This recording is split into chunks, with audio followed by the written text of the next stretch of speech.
ये बात आप जरूर स्वीकार करें कि सोते समय आपको बहुत सावधान रहना है।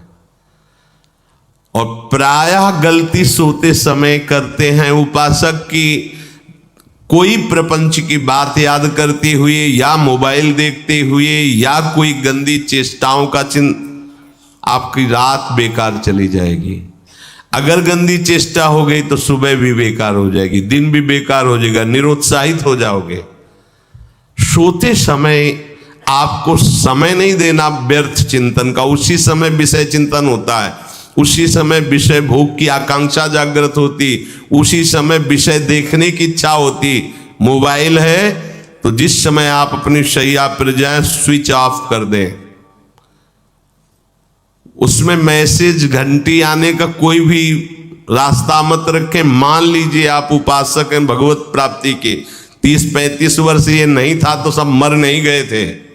और बोले इमरजेंसी, जब इसकी 30-35 वर्ष से पहले इसकी कोई रचना नहीं थी, मुझे लगता है, क्योंकि 30-35 वर्ष में ही इसका विस्तार देखा है। नहीं तो कभी किसी के पास मोबाइल नहीं। कोई बड़े अधिकारी तो इतना बड़ा वो, इतना बड़ा वाला वो ऐसे रखते थे नहीं तो मोबाइल तो हमें लगता है 30-35 वर्ष।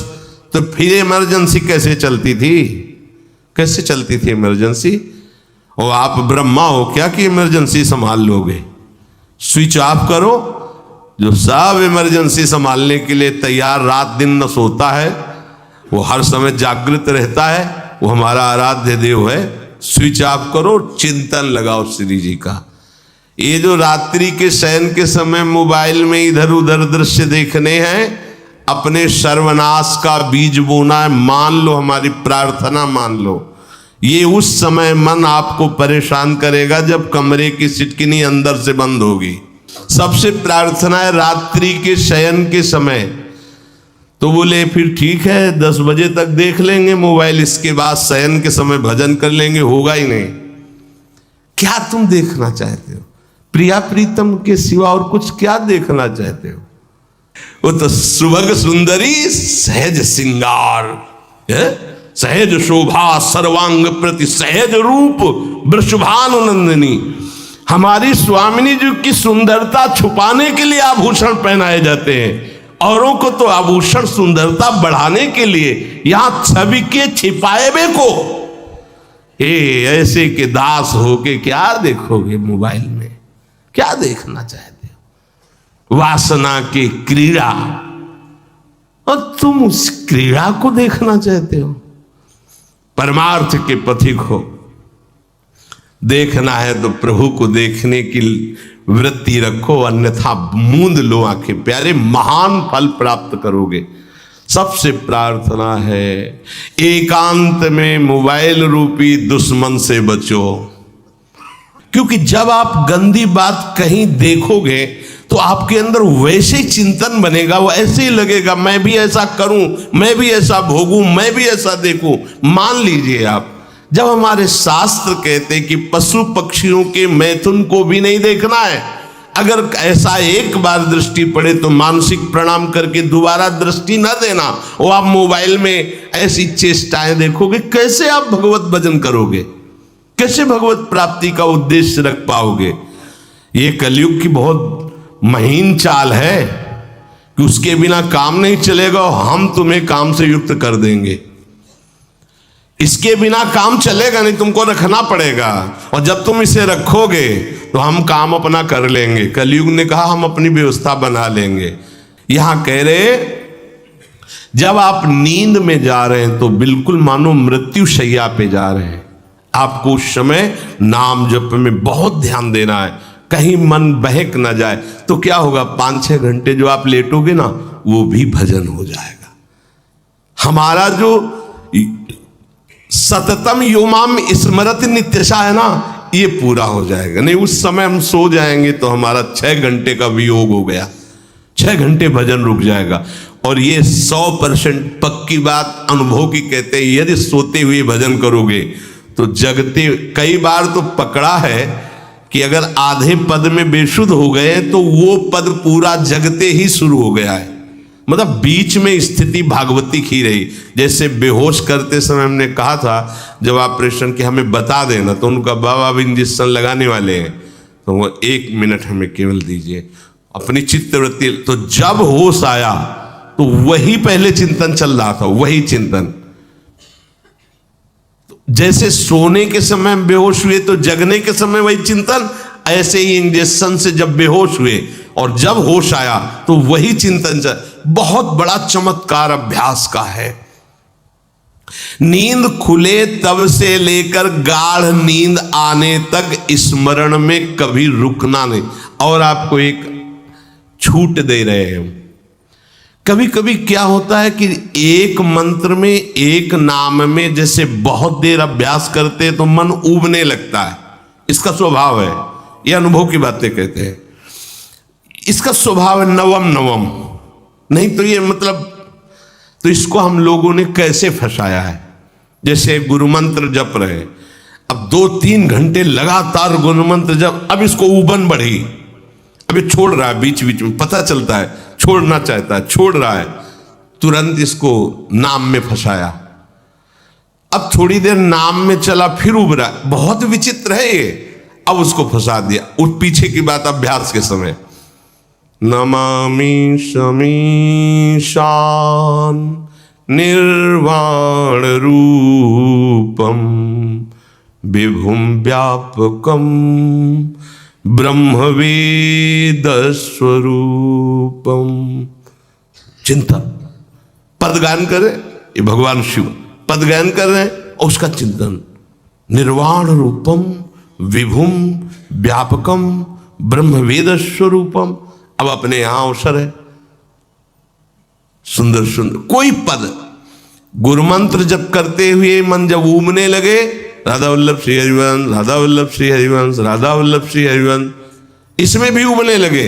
शुरू कर, जोई जोई प्यारो करे सोई मोही भावे, भावे मोही जोई, इसमें भी उबने लगे। सुधा निधि का कोई एक लाइन ले लो, ब्रह्मेश्वरादि सुदुरूह पदारविंद श्रीमत् पराग परमाद्भुत वैभव, ब्रह्मेश्वरादि सुदुरूह छोड़ना नहीं है, तू भाग में नवम नवम दे रहा हूं, नवम नवम। इसको फंसाने के लिए आपके पास अस्त्र हो, जैसे यहां चाकू, यहां पिस्तौल, तलवार, ये वो सब बिल्कुल वीर सजा रहता है, ऐसे ही अपने लोग सजे रहते। छोटा राधा, अब एकदम चिपक गया है आके, तो कैसे मारे, तो छोटी चाकू है ना, वैसे राधा राधा राधा, थोड़ा दूरी राधा वल्लभ श्री हरिवंश, थोड़ा और दूरी गुरु मंत्र, बड़े बड़े अस्त्र अपने पास रख ले। बहुत भाग रहा है तो फंसा दिया। प्रथम यथावति प्रणव श्री, अब लग पूरा पद गा उसमें लग, प्रथम यथामति प्रणव। भोजन पाते समय ऐसा अभ्यास किया है, 1 घंटा के पहले भोजन नहीं होता, चाहे 2 रोटी पाना हो, समय लगता है भोजन। आराम, एक एक नाम, एक एक, कुछ भी हल्ला मचाओ, कोई फर्क नहीं पड़ेगा, अपना चलेगा। अभ्यास स्नान के समय, भोजन के समय, किसी क्रिया के करते समय, किसी से बात करते समय, सोते समय, ये विशेष स्थान जहां में सावधान रहना है। या भजन छूटता है, ध्यान देना, यही भजन छूटता है। चलते समय, क्रियावान होते समय, प्रसाद पाते समय या किसी से बतराते समय, ये सब भजन के छूटने के स्थान है और यही पकड़ना है भजन को। जब आपको बिल्कुल न लगे तो मानसिक सब बंद कर दो और गुनगुनाने लगो। जो धुनी आपको अच्छी लगे उसी में नाम, कोई नाम लेके, संसार का चिंतन न होने पावे, चाहे जो कुछ तुम जहां तुम्हारा मन आवे, गंगावरी गोदावरी, कुछ भी, भागवतिक चिंतन के सिवा संसार के चिंतन न होने पाए। पहले ऐसे अनन्य बनो, फिर बाद में अनन्यता आती, रसना कटो जो आनंद। हाँ, विषय चिंतन कर रहे हैं, प्रपंच कर रहे हैं, बोले रसना कटो जो आनंद रटो। और नहीं बोल सकते, प्रपंच बोलेंगे बस, रसना कटो, ये शब्द वहां नहीं आते। पहले हम आपको छूट देते, भक्त चरित्र, भगवान के चरित्र, नाम कीर्तन, मंत्र, जो भी चाहो, संसार का चिंतन मत होने देना, पहले ये पकड़ो। फिर आगे चल करके जब पवित्र हृदय होगा तब ये निष्ठा आती। रसना कटो ज्वन रटो, निरखियन फुटो नयन। मान लो, संसार का चिंतन नहीं करने देना है इसको। आप जैसे बने वैसे करो भागवतिक चिंतन।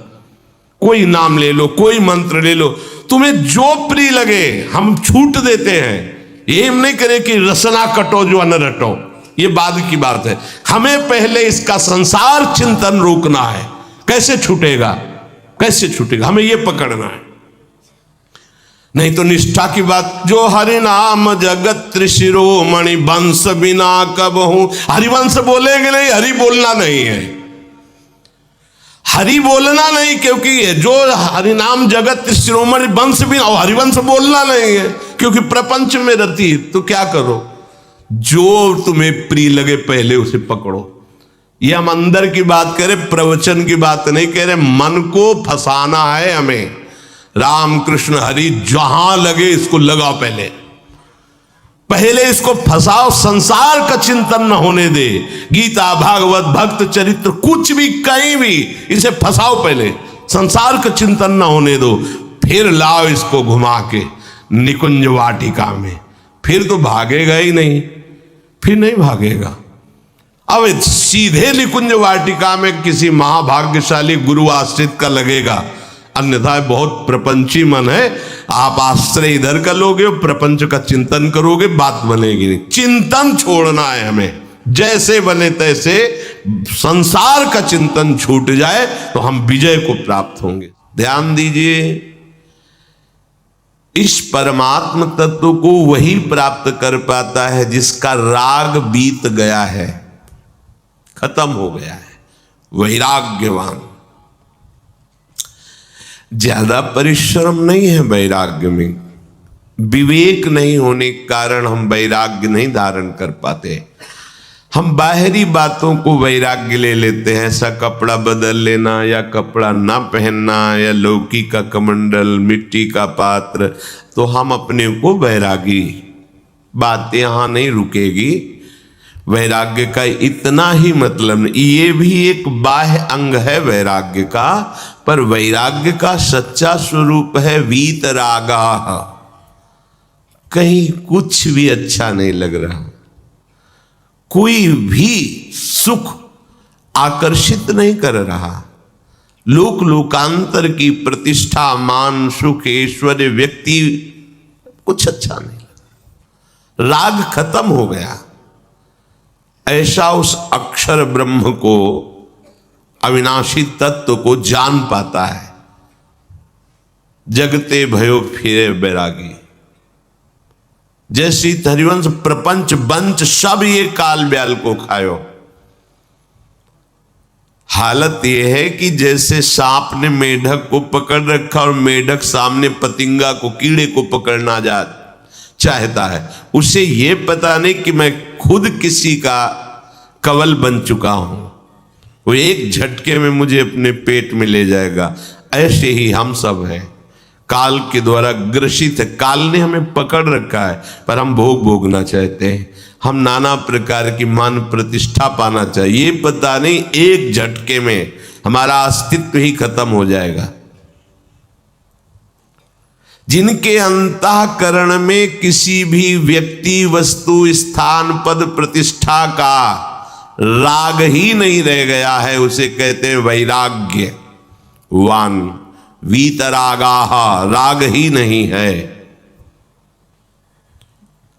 जिनका अंतःकरण निष्पाप निर्मल हो चुका है, जिनके हृदय में केवल भगवत प्राप्ति की उत्कट लालसा जागृत हो गई है, ऐसा साधन संपन्न उपासक परमात्म तत्व में प्रवेश पाता है। अध्यात्म मार्ग की ऊंचाई पर वो स्थित हो जाता है। यदि छंतु ब्रह्मचर्यम चरंती, जिनकी इच्छा एकमात्र भगवत प्राप्ति की है, यदि छंतो तो उनको क्या करना होगा?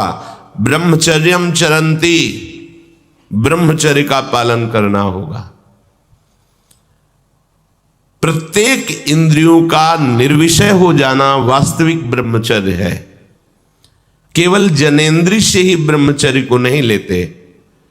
हमारी प्रत्येक इंद्रिय भोगों से रहित होकर भगवत अनुराग में, नेत्र प्रभु को देखना चाहते हैं, त्वगेंद्री प्रभु को स्पर्श करना चाहती है, घ्राणेन्द्री प्रभु के श्री अंग की गंध पाना चाहती है, श्रवणेन्द्री प्रभु के वचन सुनना चाहती है।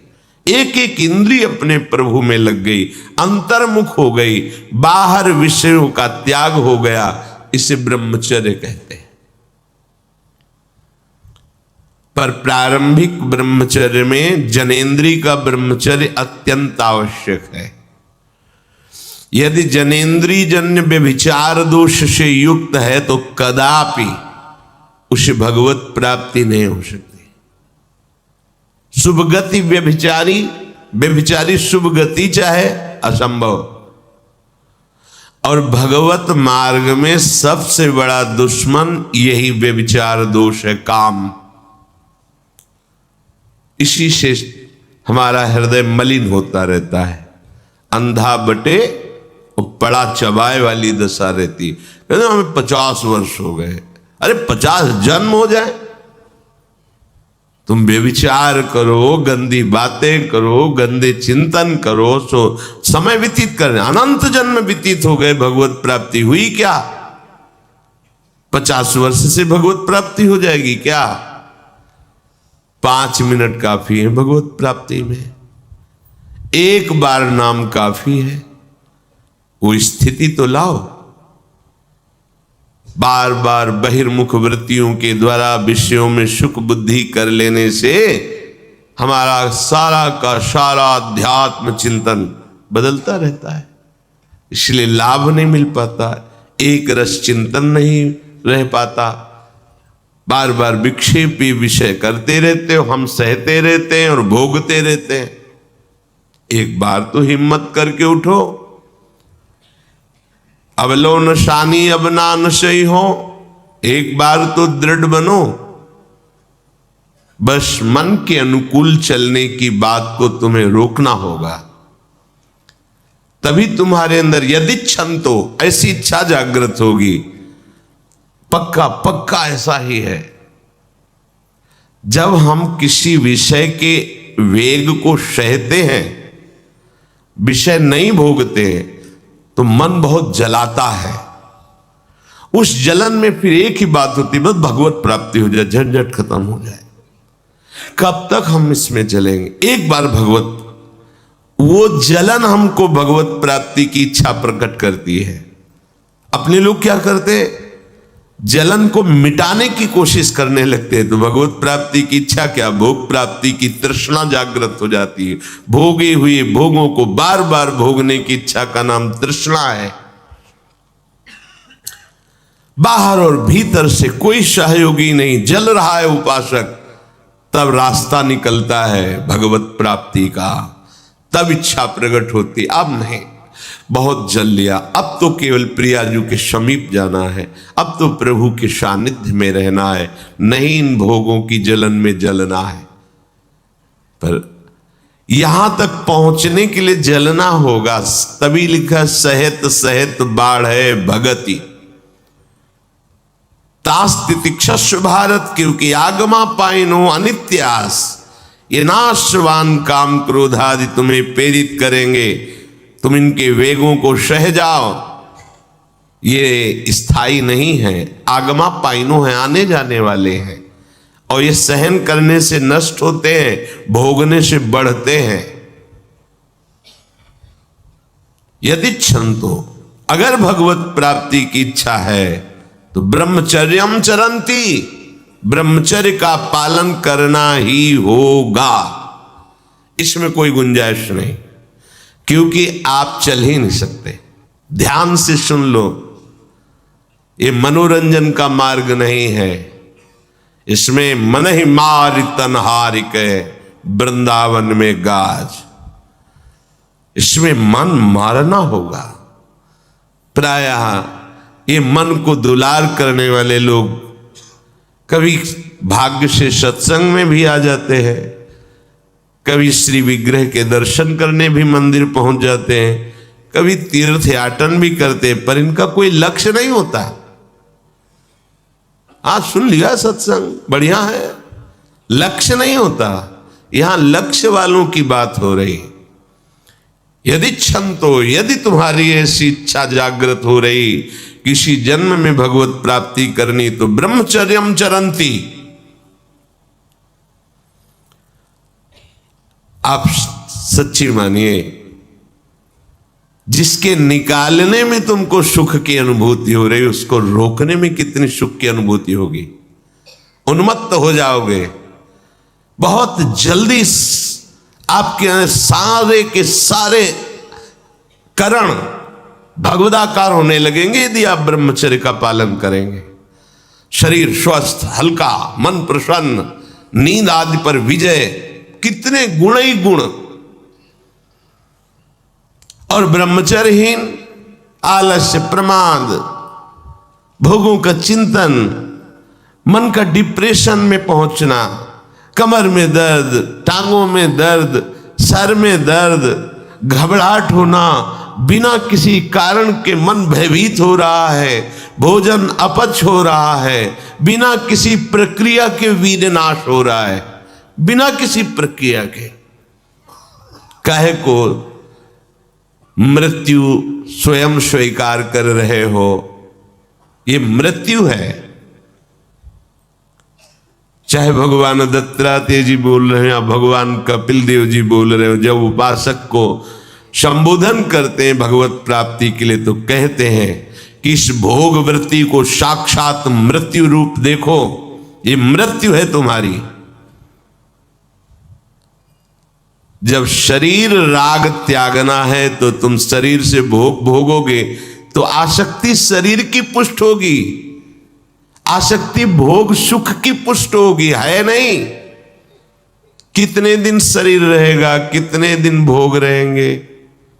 विचारवान बनो, ब्रह्मचर्यम चरंती, ब्रह्मचर्य का पालन करो। उपासक जो ब्रह्मचारी होता है उसका खिला हुआ चेहरा रहता है, जैसे कमल खिला हुआ, बिना किसी कारण के उसकी मुख मुद्रा में प्रसन्नता होती है। जो ब्रह्मचर्यहीन होता है बुझा हुआ चेहरा होता है, तेजहीन, बिना किसी कारण के वो शोकग्रस्त लगता है। बैठा है, आपको लग रहा है शांत है, लेकिन आप चेहरे को देखो, वो एक शोकग्रस्त है, कुम्हलाया हुआ चेहरा, अशांत चेहरा। मुख प्रसन्न, तन तेज विराजा, यह है ब्रह्मचर्यम चरंती, भगवत आराधन संपन्न उपासक का। जैसे आग में पैर रखते हुए कोई चले तो कैसे चलेगा, ऐसे ही ब्रह्मचारी की पहचान है। इतनी स्फूर्ति उसके अंदर होती, जैसे आग में चलने वाला पूरा पैर नहीं रख पाएगा, अगला कदम रख देगा क्योंकि ताप लग रहा है, ऐसे उसकी स्फूर्ति होती पैरों में। उसकी आंखें एकाग्र रहती है, चंचलता इधर उधर या बार बार झपकना, यह विषयी पुरुष का लक्षण है। बार बार पलक झपकना, यह विषयी पुरुष का लक्षण है। इधर उधर ताक झांक, चंचलता, ऐसा बैठे तिनका तोड़ रहा है, पैर हिला, ये सब विषयी पुरुष के लक्षण है।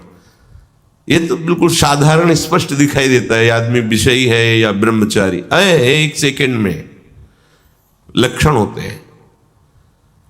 आपको जब भगवत मार्ग का अवसर मिला है तो गृहस्थ हो, संतान हो गई, ब्रह्मचर्य से रहो। नहीं चाहिए संतान तो भ्रूण हत्या, गर्भ हत्या जैसे महापाप करने की क्या जरूरत है।